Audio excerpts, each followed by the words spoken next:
বলুন তো এই ময়লা মাটি হইতে সোনার মতো চকচকা লবণ তৈরি হবে কিভাবে? দেখলে আপনি রীতিমতো অবাক হবেন। তো চলুন অবিশ্বাস্য এই প্রসেসটি আমরা দেখতে থাকি। দর্শক, আমি এই মুহূর্তে আসি পিরোজপুর জেলাতে, যেখানে অ্যাকচুয়ালি আমরা রান্নার কাছে যে লবণগুলো ব্যবহার করি সেই লবণ তৈরির কারখানায়। এগুলো তো মানে ময়লার মতো একেবারে, তাই না? প্রিয় দর্শক, কিন্তু কাছ থেকে যদি দেখাই, এটা কিন্তু মনে হচ্ছে মাটি। এই ভারী মাটি মাথায় করে বয়ে নেওয়া হবে একটা নির্দিষ্ট টপে, তারপর টপে পানি দিয়ে ভর্তি করা হবে। এই যে টপ ভর্তি মাটি দেখছেন, এগুলোই নাকি পরবর্তীতে হবে ধবধবে সাদা লবণ। উপরে এটা হালাই দিব আমরা, এটা হালাই দিয়ে খালি এই পানি জল দিয়ে লবণ হয়। পানিগুলো কালো কাগজের উপরে উঠান জুড়ে রাখা হয়েছে। এই জাল দেন কিসে পানি? এইটা করতে। আচ্ছা, কোন কড়াইতে দেখান তো একটু। এই করো, এই তো লবণ হইতে আছে।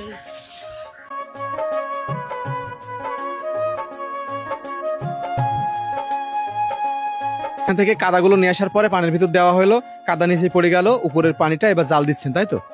কতটুকু সময় লাগবে? এই ট্যাংরা হইতে 6 ঘন্টা টাইম নেবে। 6 ঘন্টা? 6 ঘন্টা।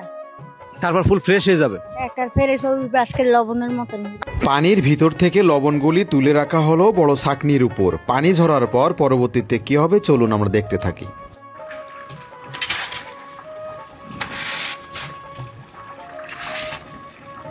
এবার এই লবণ এবার নিয়ে যাবে কোন জায়গায়?